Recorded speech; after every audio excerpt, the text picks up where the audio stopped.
G'day and welcome to Inside the Spa Business. My name's Trent Munday and the aim of the show here is pretty simple.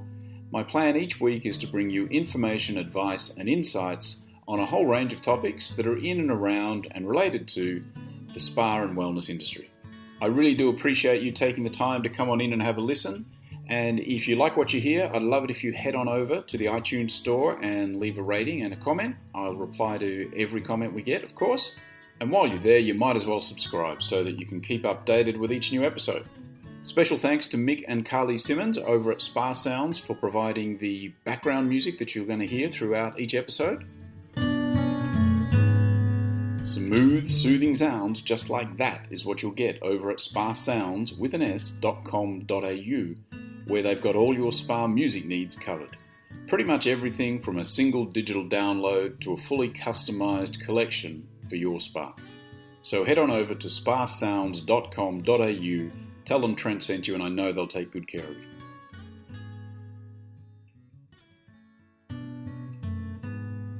In today's episode, we'll take a look at spas as potential lifestyle brands of the future.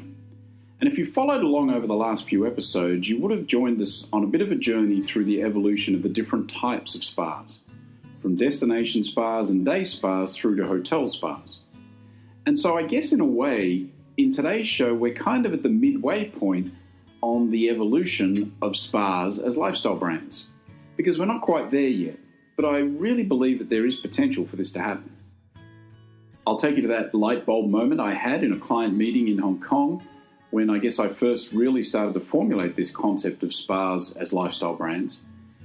I'll also give you some ideas on why I think more brands, particularly in the luxury segment, haven't taken advantage of this opportunity.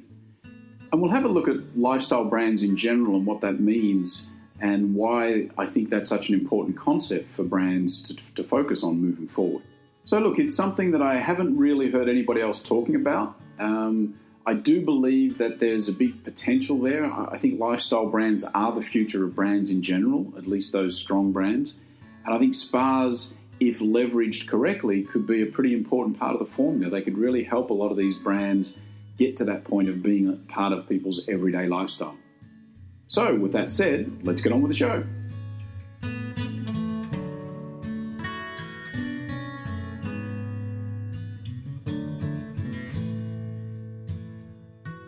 Just when I thought I knew all there was to know about the hotel spa business, today I realised something new.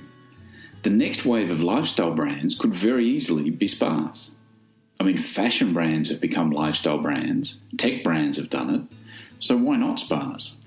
Now, I'd just taken 2 days out of my life to fly to Hong Kong, stay overnight, attend a client's office for about a 30-minute presentation, then back to the airport for a late-night flight back home.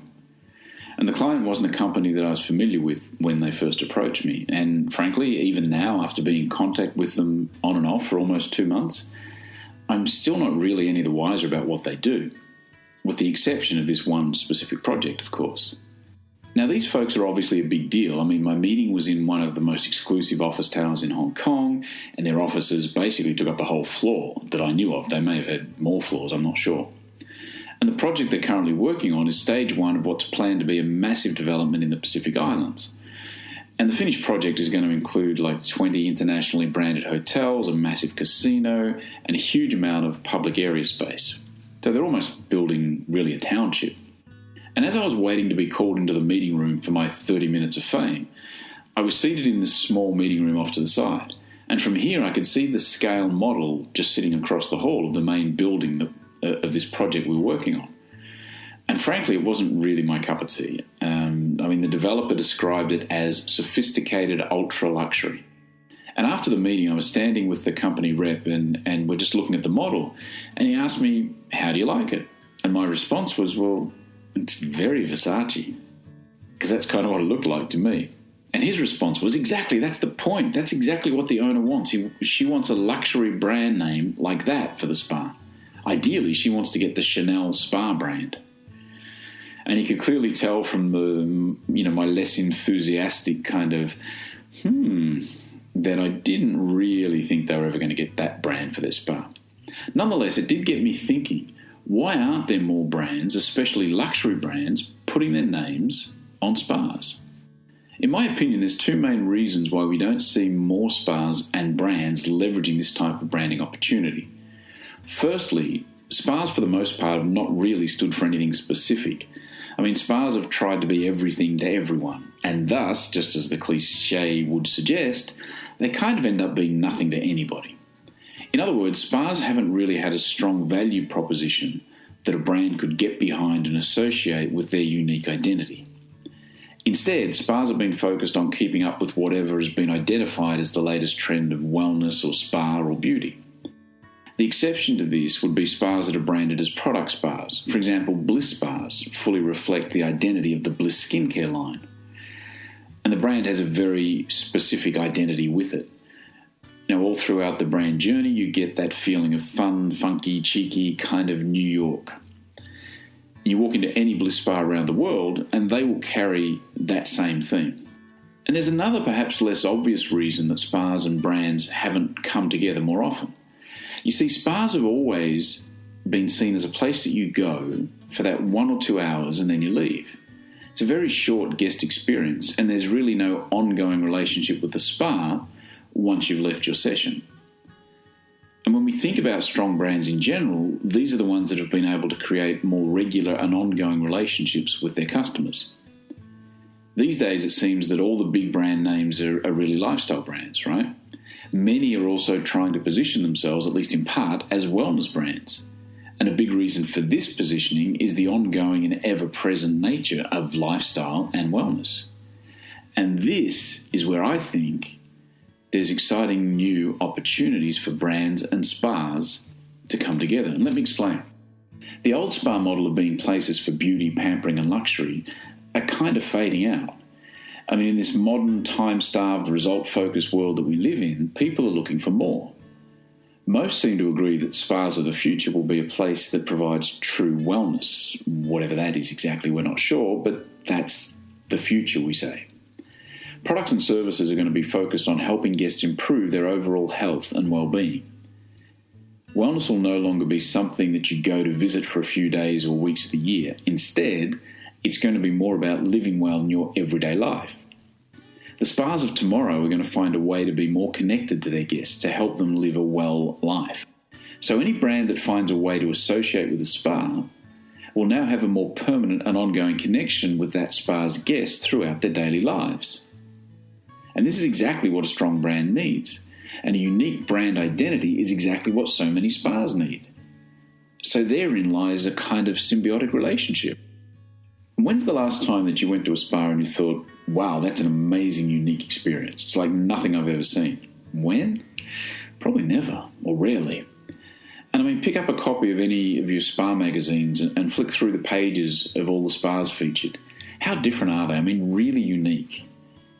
And from personal experience, I can tell you that every time we open a new spa, it's a bit of a struggle for us to come up with a more creative way to describe what are essentially the same basic features. I mean, how different can a treatment room really be? How unique can a steam or a sauna or a jacuzzi be? The reality is that we end up stretching the limits of the English language, and sometimes others too. You know, we throw in a French word or a Latin word to make it sound a bit more exotic. And we do this just so that we can tell you what, by and large, are really the new features of our spa, not necessarily the benefits. And benefits are what truly makes a difference to our guests. Features don't really do that. I've talked about this before in an article called Branding the Soul of Your Spa Business, which you can find on my blog. I want to know, where's the Nestlé spa? I mean, Nestlé call themselves a health and wellness company. So why not have a brand of wellness outlets where they do more than just sell us the latest iteration of low-fat milk? Where's the Fitbit of spa? Guests would have a great new place to test the new hardware and software of the brand they already love. Now, presumably, as the Fitbit company evolves, it will need to focus not just on fitness tools that they have now, but to also extend into overall health and wellness tools. Imagine the strong brand connection that could be built if either Fitbit or Nestlé were to join forces with a wellness brand. Just imagine how many other lifestyle and product brands could follow the same path. A bit of a footnote here from a hotel perspective. We've seen a few of the big brands putting a lot of effort into their wellness elements. Starwood have long been a bit of a trailblazer here. especially with their Western brand. A few years ago, the company launched their 6 pillars of wellness, intended to provide a wellness focus point for each and every part of the guest journey. Hyatt Hotels recently acquired a company called Miraval, and that potentially positions their brand to also play a more active role in the lives of their guests beyond the hotel stay. Odds are it won't be long before other hotel brands follow. It's just an interesting space to watch, I think, over the next few years. So our key takeaways today: firstly, there's not many strong standalone spa brands that have a real unique identity. That in itself represents an opportunity. Second point, many of today's strongest brands are lifestyle and or wellness brands. Third point, spas are becoming more lifestyle and wellness focused. And that's across the globe. That's a trend that is developing across the globe, really. Fourth point, brands, especially in the luxury space, do have an opportunity to create spa brands, or at least co-brand with spas. And point number 5, spas may well be the next wave of lifestyle brands.